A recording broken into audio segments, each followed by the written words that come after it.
Hi everybody, it's Sarah Cray with Let's Make Art, and I teach watercolor, a new tutorial every week, and this week we are doing perfume. Oh, dang. Is that good? Yeah. Okay. This is Michael who's filming our videos. He's also my husband, and don't worry, Keenan is still here. Michael's just helping us filming for some scheduling things. So, hello everybody. Hello. Thank you for being here. Okay, we are going to be doing this project in 6 steps. So, our very first step is we are painting the cap on this bottle. Second step, we'll be painting the edges of the bottle. Third step, we will be painting in the perfume.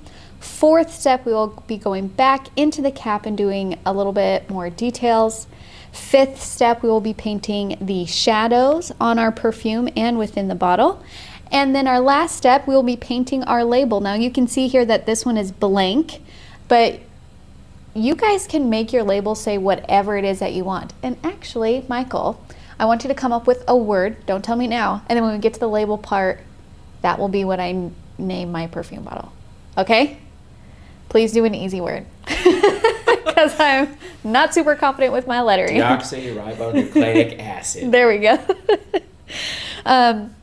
So have fun with that, make that yours. And we are using 2 paintbrushes, around 6 and around 2. These are my go-to brushes, so if you're interested in doing a lot of our tutorials, I highly recommend these. This is the Let's Make Art Classic series. Princeton Heritage is also a great brand to use, and they have a similar size, so you can use those. And then we are using 4 colors. And the paint brand that we are using is Dandelion Paint Company. That's our own in-house brand. You can only get it from our store, but I highly recommend Dr. P.H. Martin's. They do great liquid watercolors, or if you have tube paints, use whatever you have. So our very first color is Dandelion Yellow, one of my favorite yellows. Our second color is Fuchsia.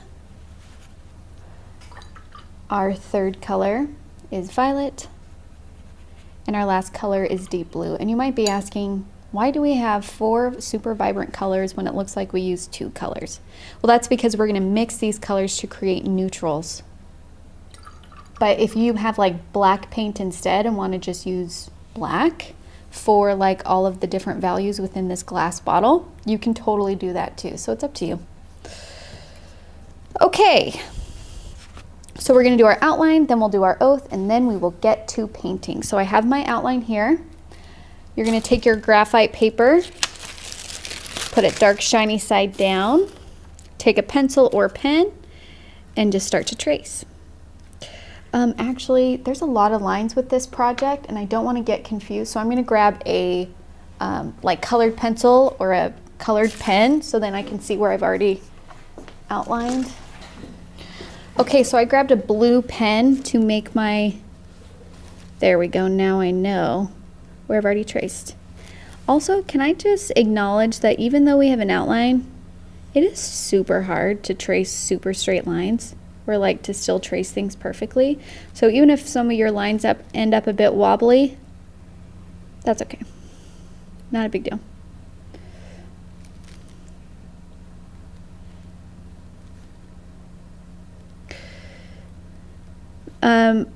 The other thing, and I try and mention this regularly, so please forgive the double information if you heard it before, but graphite paper just gets better with age. So try and like pick one graphite paper, because if you're a subscriber, you get a new one in every box. So try and just stick with one. That will help you kind of age it, and then that way it's not as sensitive.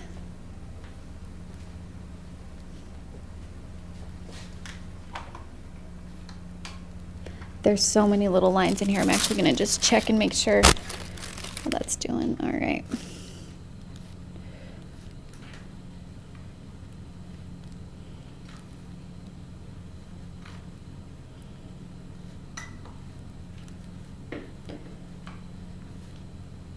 I'm focusing so hard right now. Okay.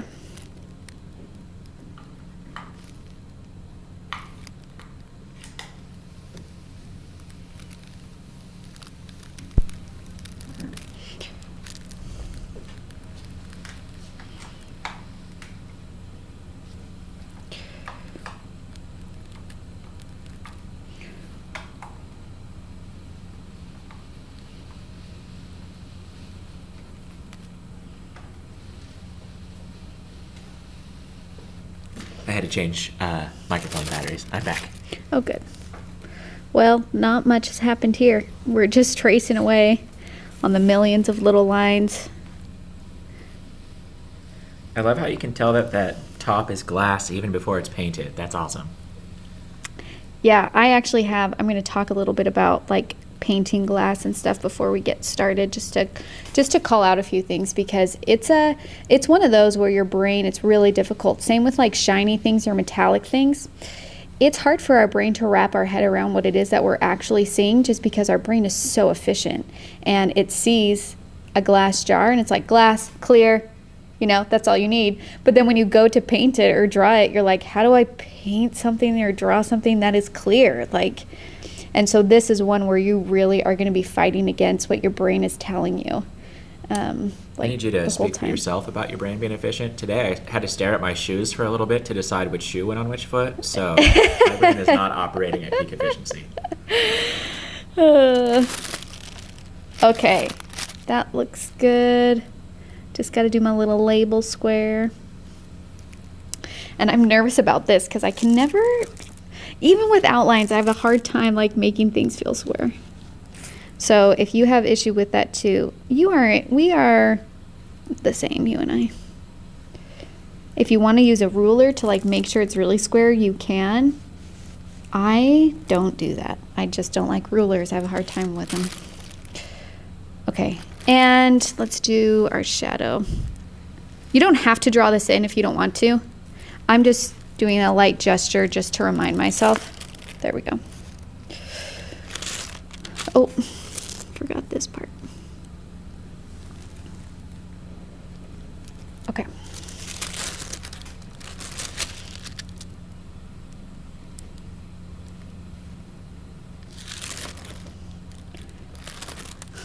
All right.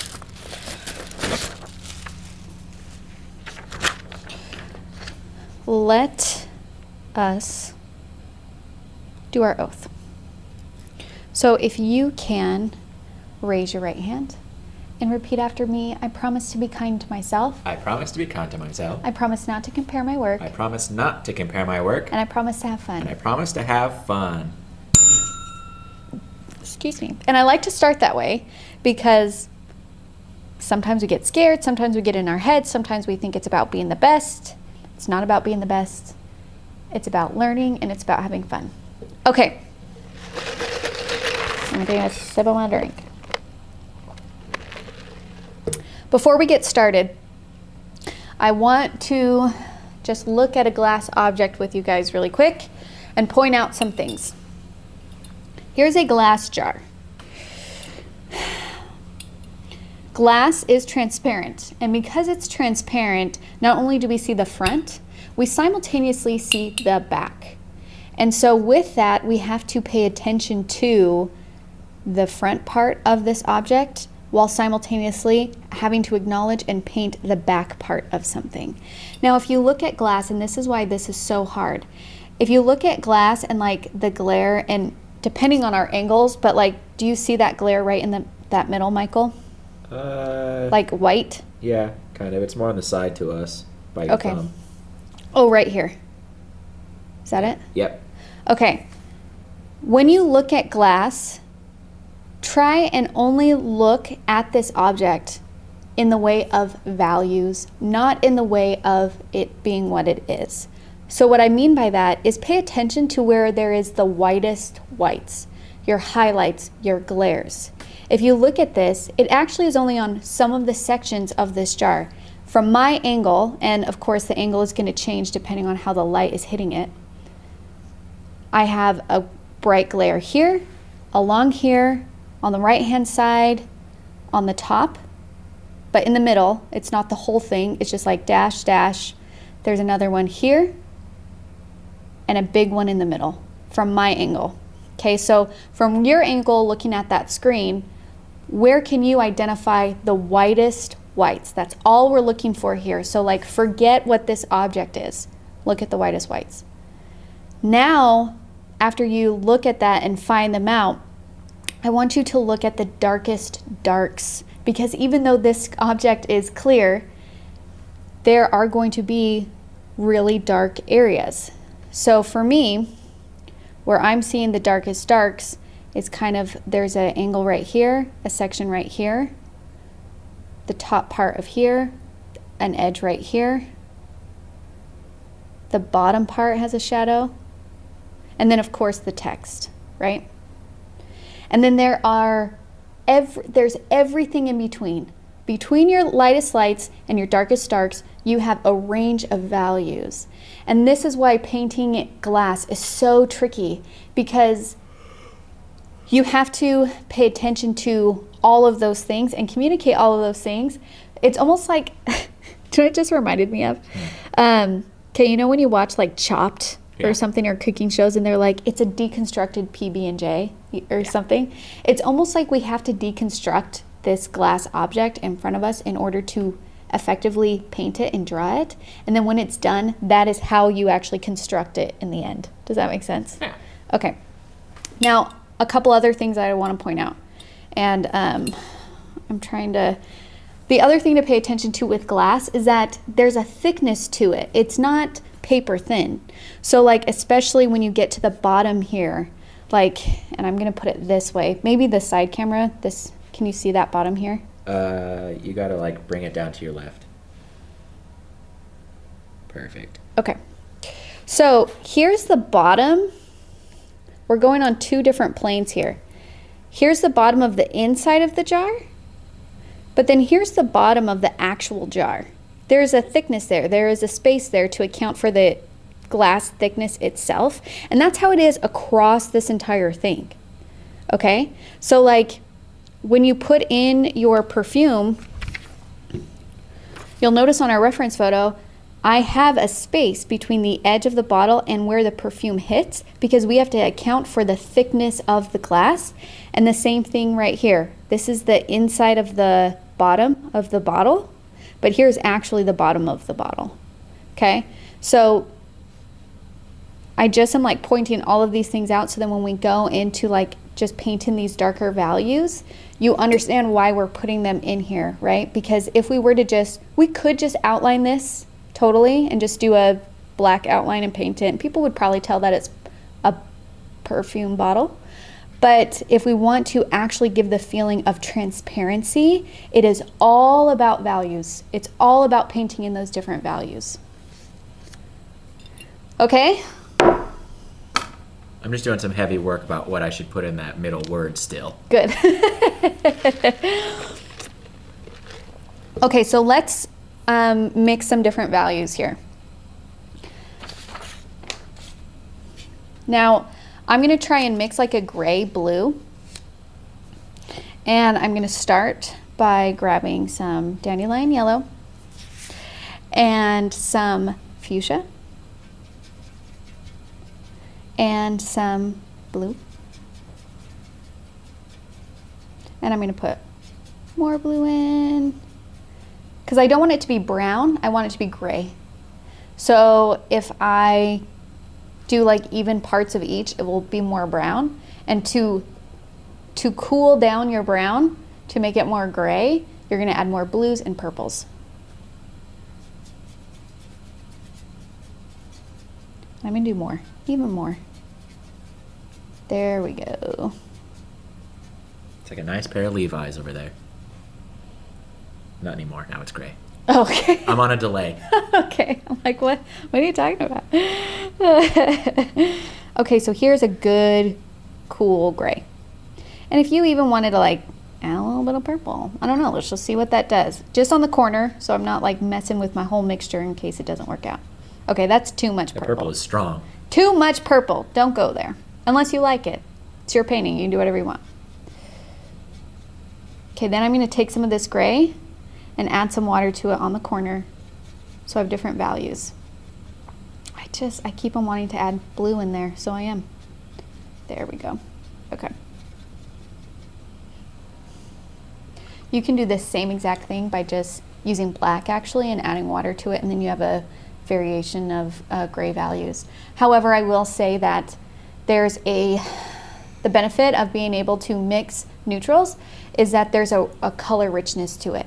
And I think the best way that I can describe this is, have you ever messed with settings in like a photo editing app where something appears black and white, so it appears monochromatic, but then when you actually click the button that says grayscale, it sucks out all of the color? Have you ever done that?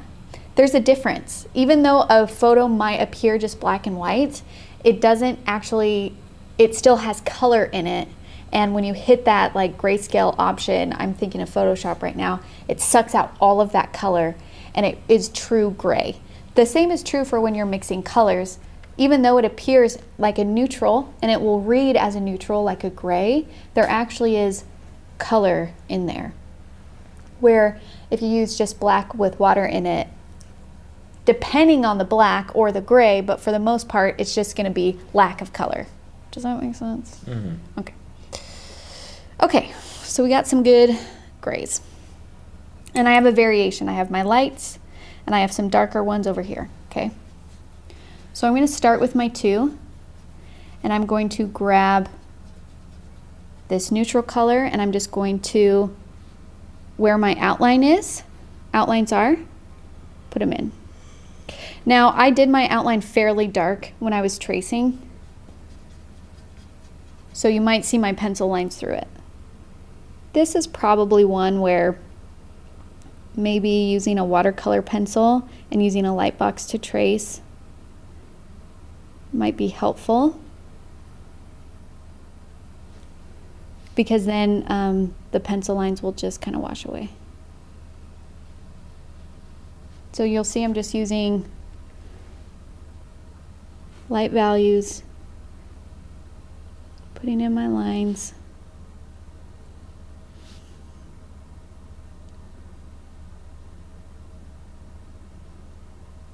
Really just following the outlines.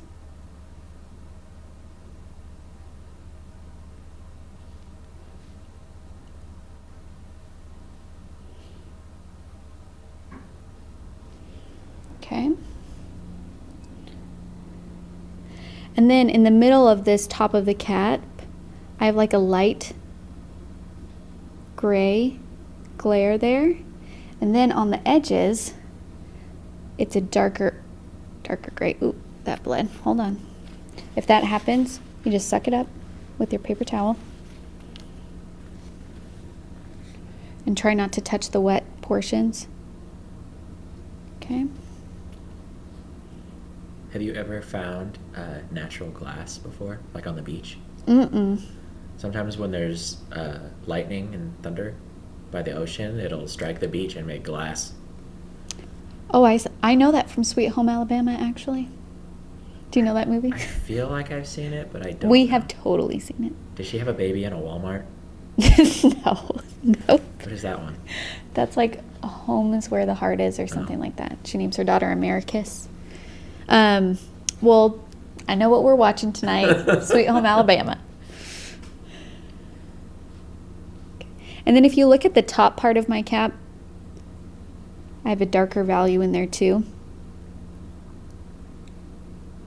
Here, and then on the right hand side. And again, it's just how the light is hitting this glass at this moment. That is why these values are where they are.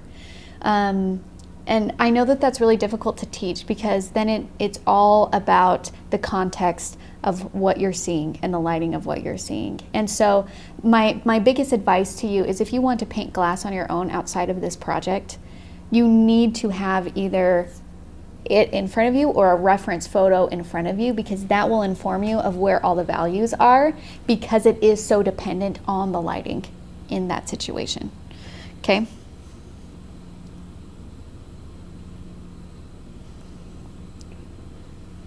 Okay, so right now already you should have about 2 values. We have a lighter value and then a darker value. And I'm just going to keep going on with my cap. I have a little ridge here that goes across the middle, like so.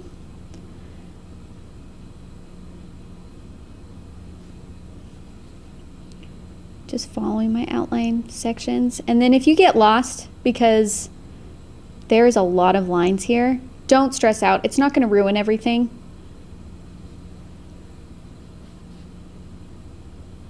it's easy to get lost in this. So if you start to get lost, take a deep breath and just keep on moving. Don't worry about it. Put it where you think is best. Do your best kind of guess. Best guess. That rhymed. And then this is a light value in here. Like so. And then this part right here is actually a darker value. And I could see already, just looking at my colors here and my colors here, that these are reading more gray than what I have on my reference photo, and that is okay.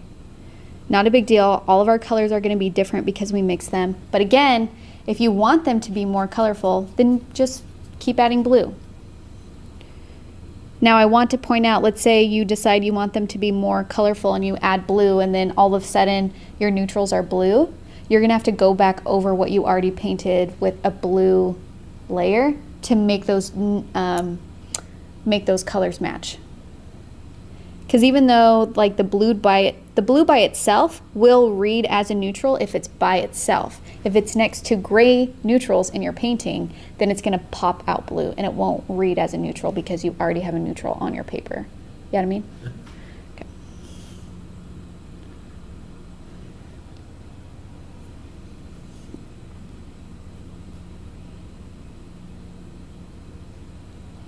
This is also one of those that you're not really going to be able to see it until you step away from it.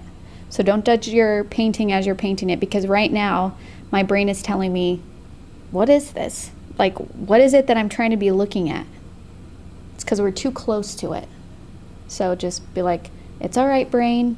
Keep on in there. Trust me. Trust the process. We'll get to where we want to go.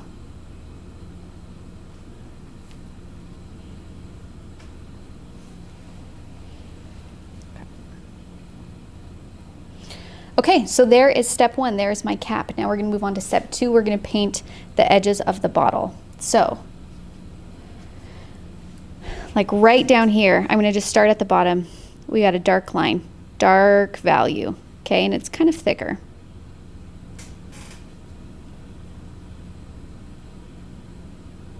Like that. We have a dark part right here. And then when I do my other glass area, I'm going to do a lighter value. So kind of up here, and I have it on the outline, so just kind of follow that outline. Got a light value going on here. Here. Oh, water drop. Let me get that.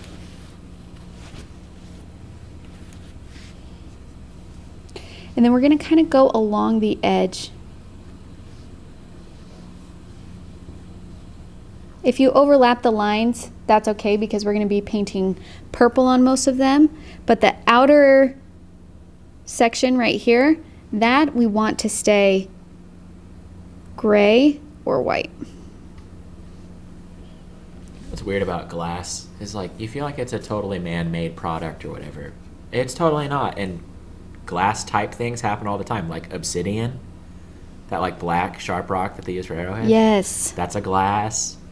Like really, quartz is like, they're just different compositions of mineral, but they're all the same type object. Even things into like sapphires and rubies and diamonds, they all form the same as glass does. It's just weird to think that like it's not a unique substance. Yeah, it's a natural element. Yeah, is that the right word? I think it's just the composition that's easiest for us to recreate is our glass. You know what I mean? Yeah.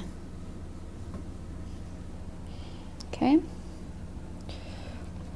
Now I want to point out on this that on the right side of the bottle, that outer ring, there's a value. And then in the middle, so the value is like the section. See how I'm painting the whole section? But then when we get to the middle part, I'm actually just going to paint the edge and leave that highlighted, which means there's going to be no paint there at all. And then I paint in the top again, like this section.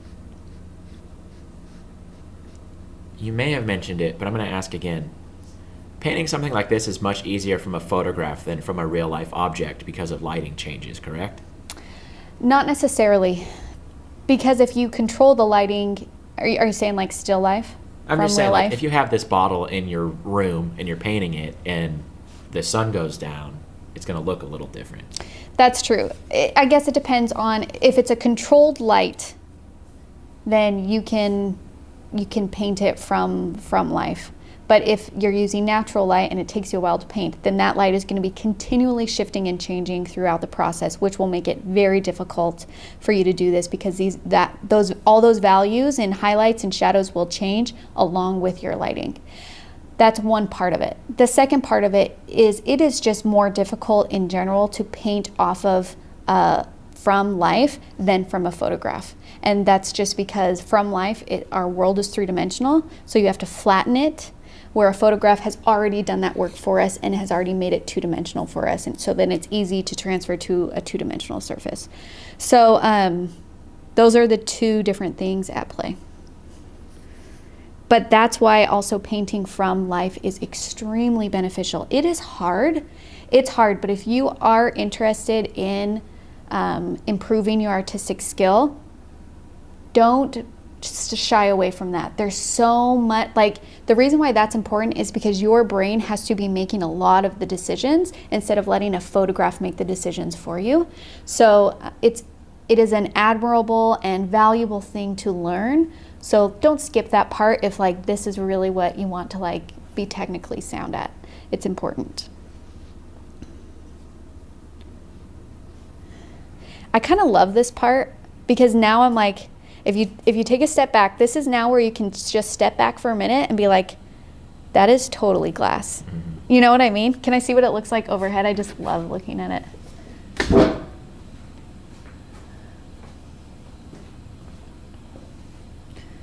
Oh yeah. Yeah. Look at the repeats. We can see ourselves forever. Ready? Into infinity. All right, goodbye. Okay. Thank you. Thank you for that.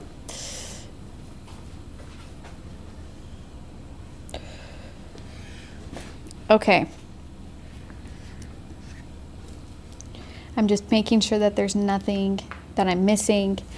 And again, I think the reference photo that I use for this, a lot of my reference photos can be found from like from commercial free websites of photographs like Pixabay and Unsplash and different things like that. So like, I'm pretty sure you might be able to find the reference photo on there. But anyways, because sometimes it's helpful for you guys also to, like, I did that with the tiger where I actually included the actual reference photo that I used. But that might be helpful for you guys.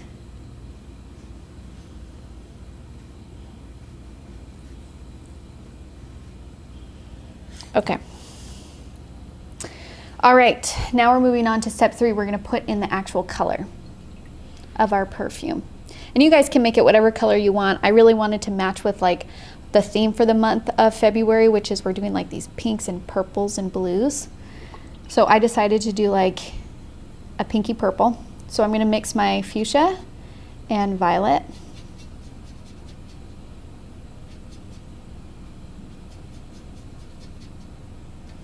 And then I'm going to add a lot of water to it because I want this to be light. I don't want a super dark thing because I want to show that this liquid is also transparent. Okay, so now that I have my light color, I'm going to start putting it in. Now, you are going to get blooms. Blooms are hard edges. From uneven drying times and uneven water disbursement. They're not bad. Embrace them. They're part of watercolor. It's part of the beauty of watercolor. And you'll see that I'm only painting in on the tightest square, like here. Does this make sense? Yes. This is what I'm going to be focusing on right now. Now, I do want to acknowledge, and this is why we use these materials, is this paper is a wood pulp paper.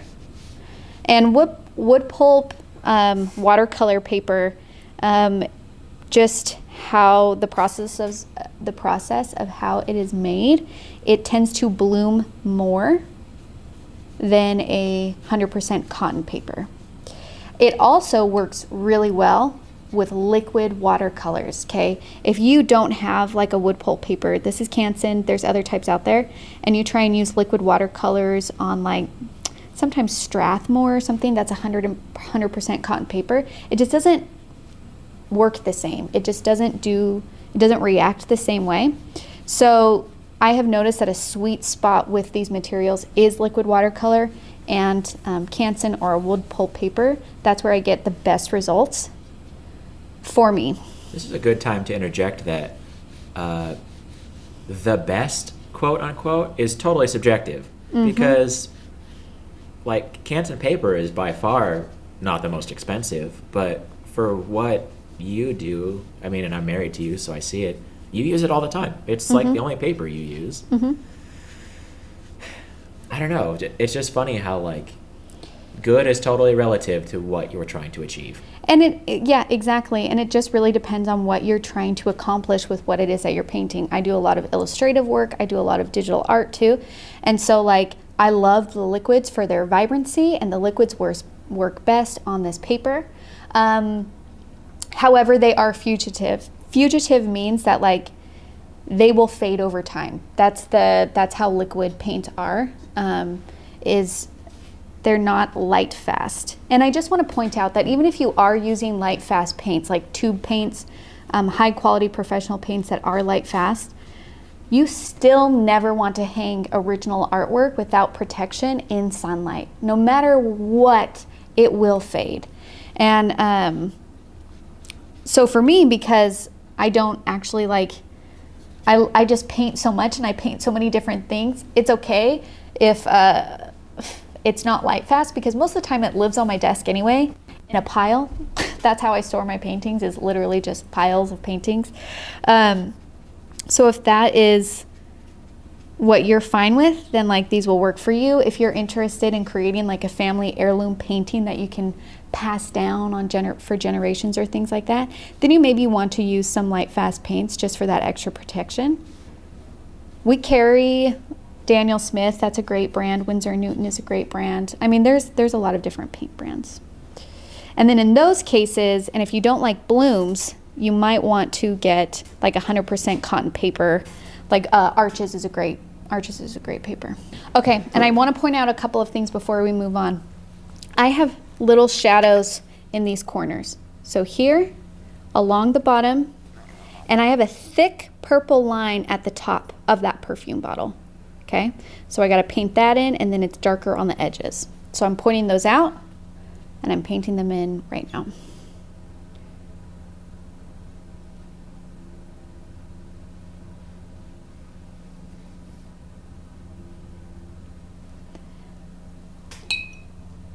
And I'm just going to blend out this bottom just a little bit.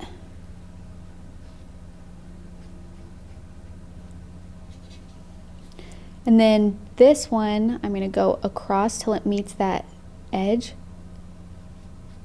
that purple. And the reason why we have these different angles is because of the cut and shape of the bottle. Okay, that's why. So we have to account for not only the squareness, but also the back part of it that you might see through, and the different angles of the bottle. That's why it's not just totally smooth and flat, okay?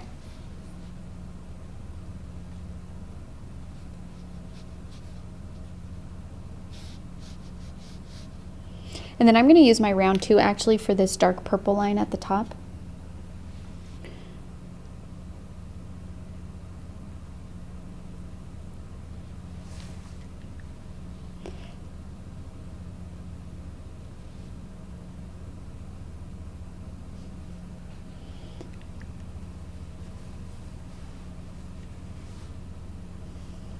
We were talking about flattening a three-dimensional image into two and being able to draw from it better.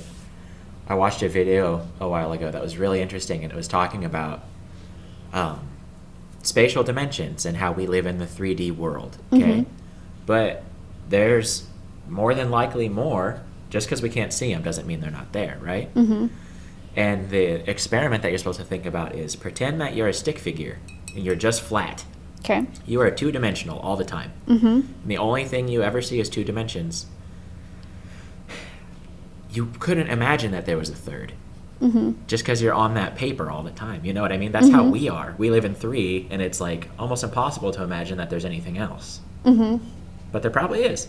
Yeah. There's probably 4 spatial dimensions. Wasn't there a movie with Matthew McConaughey about that? You're talking about Interstellar. Yes. Yeah.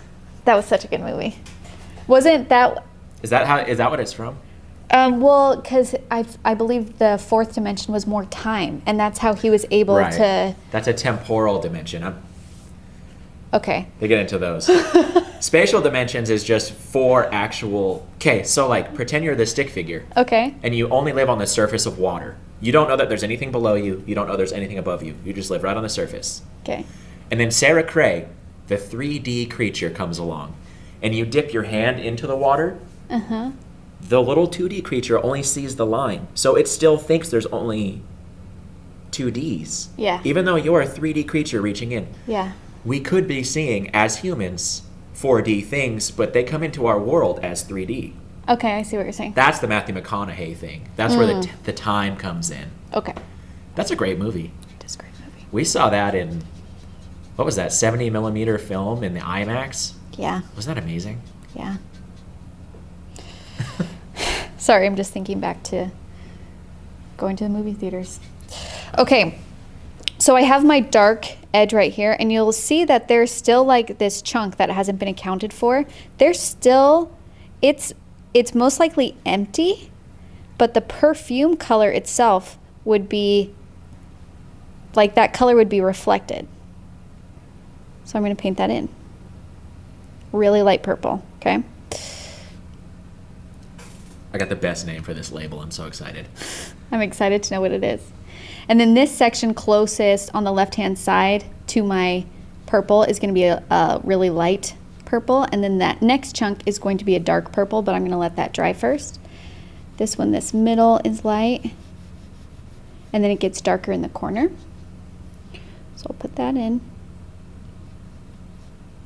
And I'm just noticing here that I didn't have as heavy of a shadow in this corner. I'm just going to paint right on top of this as this one. And I put it in, but that's okay. I'm not too worried about it. I don't think it's going to mess up the overall feeling of this painting. Aesthetic. Aesthetic.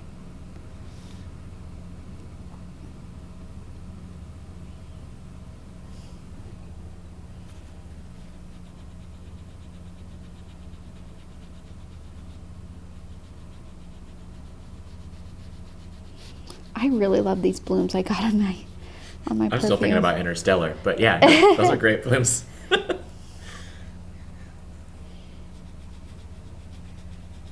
you have a favorite movie? Sound of Music. It's probably one of my It's a classic. top movies. But I feel like movies cover so many different things, and I have a lot of different favorites, but Sound of Music is like a, like comfort food. It's like my movie version of comfort food. A home movie. Yeah. I'm just blending out some of these hard lines. Okay. And then this, I'm going to switch to my 2. This middle section here, and this is where you might get lost in the sauce. It's okay. Just do your best to keep up. So we have like our main purple square, okay? And then we have a light purple chunk. And now I'm going to go and do a darker purple section. And again, this is just how the light was reflecting off of these different angles of the bottle.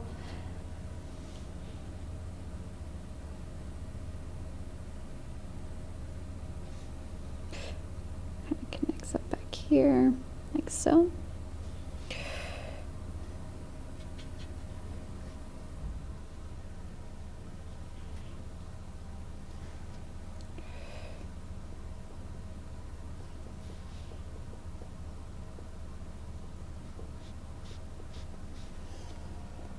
Okay. All right. Now we're going to go back into the cap because I need to put a little bit of value on this glass part. So it's going to be a really light wash. I'm taking my 6, using the neutrals that I already made, and then I'm just going to do kind of color in my cap a little bit. And the reason why I'm doing this is because I want the highlights of the cap to stick out more. So the white of my paper is the whitest element, which means I have to tone down other parts of it to make those glares actually pop out. That's why some artists like to work on toned paper instead of white paper, because then any white that you're adding on a toned paper is the glare. It makes everything pop, and then everything else is like on this even wash already, so then you don't have to like actually put that in, you know what I mean? Okay, and then there's actually like a metallic ring right here and right here, so let's put that in. So I'm gonna create like a gold color. I'm gonna use my yellow and a little bit of fuchsia, and let's see, a little bit of purple. A little bit of purple to tone it down, so it's more like a warm orangey gold color. And then I also want to create like a dark value with that, because painting metallics is similar in the way that painting glass, which is it's all about the value changes. So you got to have a range ready.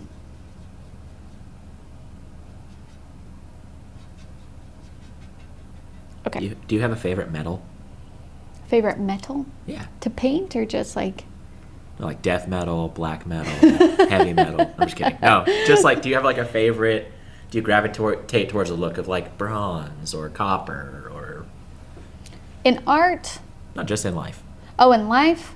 I mean, I tend to like, right now I think probably like gold a little bit more, but not like yellow shiny gold, like a like between bronze and gold. Okay.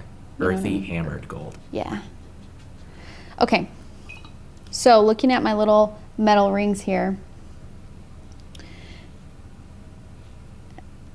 and I'm gonna say like this section is this value, this section is this value, and I can't give any more detail than that, so sorry if that's frustrating, but this section is yellow. Same over here, this is our shiny part, and then some are actually gonna be just white. That's gonna be, so like this yellow is not our glare, that yellow is the actual color of the metal. The glare part is the highlight, and then the dark value that I'm putting in now is the shadowed part, or like the darker value as it turns.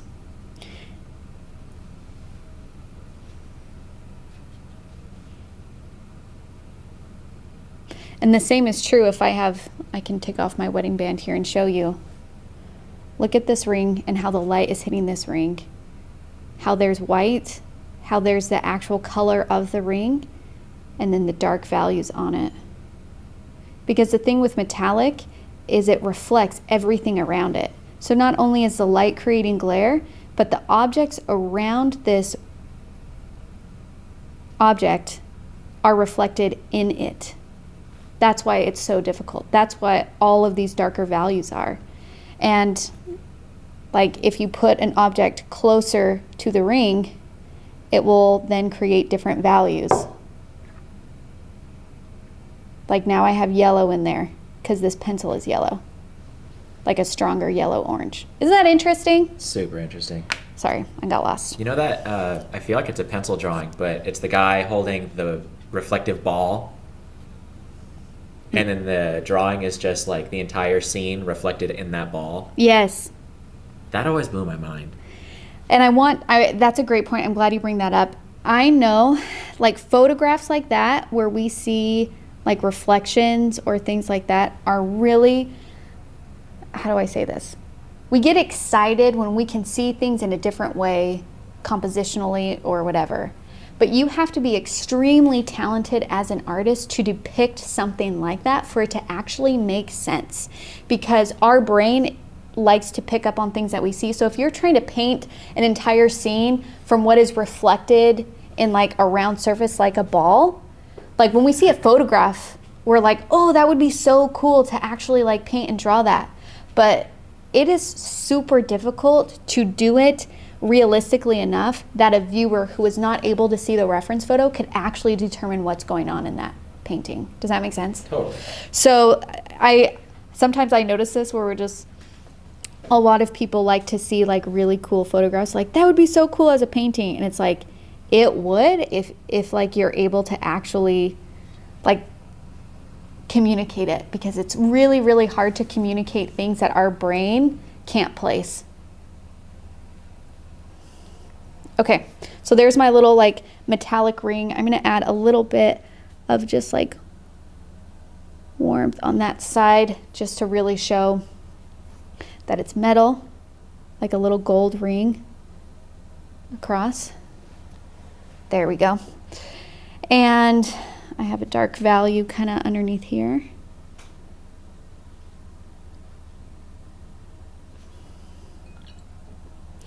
And then I actually have the, what is this called in the bottle?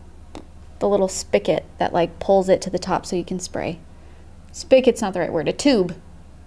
A tube. Miniature hose. A little hose. So we got to put that in. This is, the top part here is like that same kind of like little gold color. That's why it's yellow. And then the tube part is clear. So really I'm just going to take my purple and just kind of do the edges of it, because I just want to say like, yes, there is an object in there. And I'm actually going to have it go down here. Again, it's just the slightest hint, acknowledgement that there is something in there. Okay, this is looking cool. All right, how's it communicating via camera? It's beautiful. I'm trying to look up and see if that thing has an official name, the dropper portion. Oh, okay. Let us know if you find it.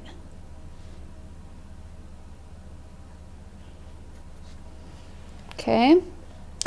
Now we are going to move on to one of our last steps, and that is the shadows. And you can see we actually have two shadows here. One is the actual shadow from the perfume, and then this one, you can tell that it's sitting on a really shiny reflective surface because it's being reflected right here. Okay, so I'm gonna have a really soft reflection here and then the shadow here. So I'm gonna take my 6, I'm gonna do the front one first, and I'm just grabbing the slightest hint of color. Like this is a barely there color. I'm gonna go at the bottom, put that in, and then just use water and spread it out. Okay, on a non-spray bottle, such as that one, the glass stem that goes inside of it is called the applicator. Applicator. The top is the stopper. Oh, okay. So that is the applicator that we just painted.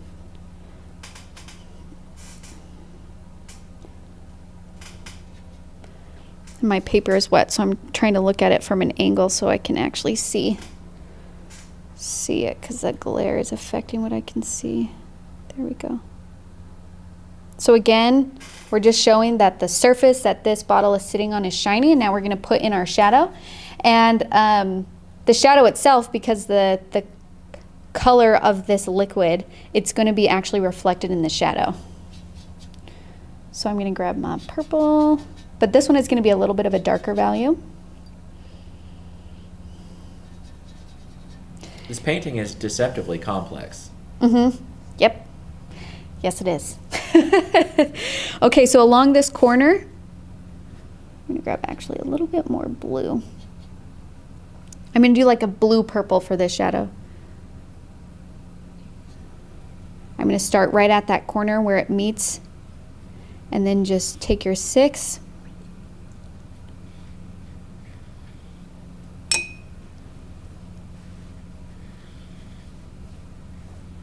Blend off to the side. You do want to make sure that this shadow on the left-hand side is darker than the reflection. This is like a reflection shadow. Does that make sense? It's like a little bit of both. That's why we have some color in there. But the top one, this first really light one, should be for the sole purpose of reflection.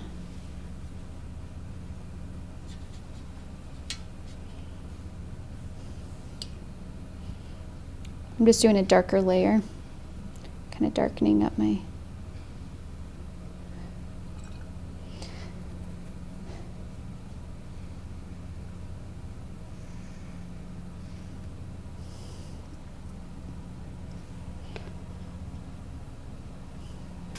And the shadow is going to be darkest right where it meets the bottle.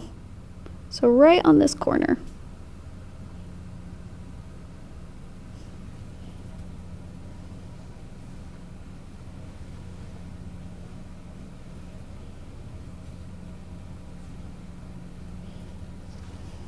Okay. Okay, Michael, we're ready for the label. After lots of thought, the name of this perfume, Luscious Musky Aroma. Michael, how am I supposed to fit all those words? Well, let me tell you, Sarah. That's Okay. great that you asked. Okay. You could abbreviate it Okay. to LMA. Yes. Get that? So let's make up. Luscious Musty Aroma. Okay. Okay, I'm gonna do a bigger M, LMA. I was thinking the exact Were you same really? thing. Yeah. Yes. And I think I might do cursive. Okay. My cursive is not great. That's okay. LMA. And I actually am gonna make my M taller. Do you think I should do ribbon on the top on both? Hold on, I'm gonna erase and start again. I'm just using pencil so I can. What if I do,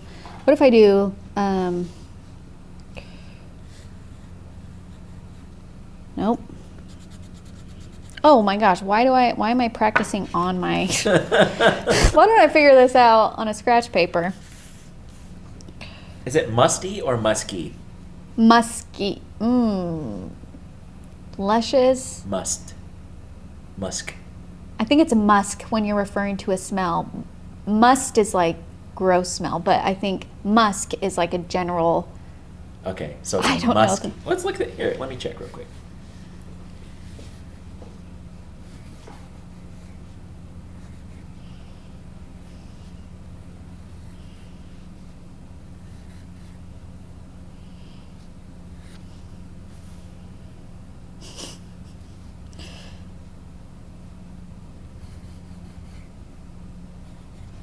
Actually, I kind of like this one. That's what I'm going to do.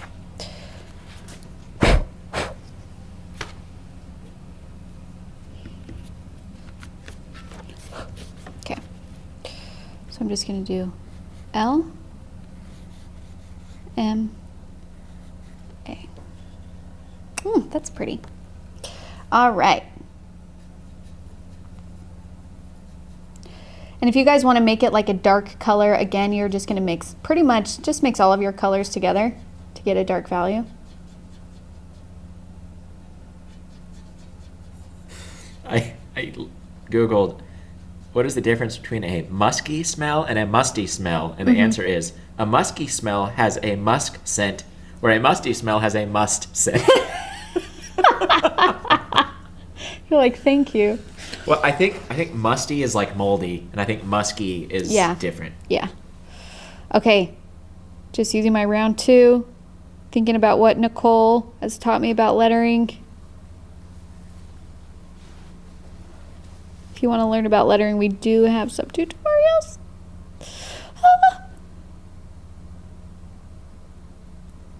Luscious, Oh my musky gosh. aroma. I'm sorry. Can you pause and look at these letters? Because I'm so proud of myself right They're now. beautiful. Thank you. I love it. Okay. That was it. That was our last step. You guys, you did it. You painted glass. It was a trip. It is hard. Give yourself a pat on the back for even trying this tutorial. And also step away from it before you decide if you like it or not. This is definitely one like the bubbles or something where we have been so into it, and because we like saw how it was made, we're like, there's no way that this is communicating glass. Walk away from it, then come back to it, and it's gonna feel put together, okay? So if you're on Instagram, share it. I can't wait to see how yours turned out. I can't wait to see what you guys wrote in for your labels, and also just like your feelings of painting glass overall. I mean, this is a tricky lesson. So you can tag us at Let's Go Make Art or hashtag Let's Make Art. We also have a Facebook group, which is the sole purpose of you guys being able to share your work, learn from each other, and support each other. That's called Let's Make Art Watercolor. And if you need any of these supplies, you can find them at letsmakeart.com. Thank you, everybody. Bye. Bye.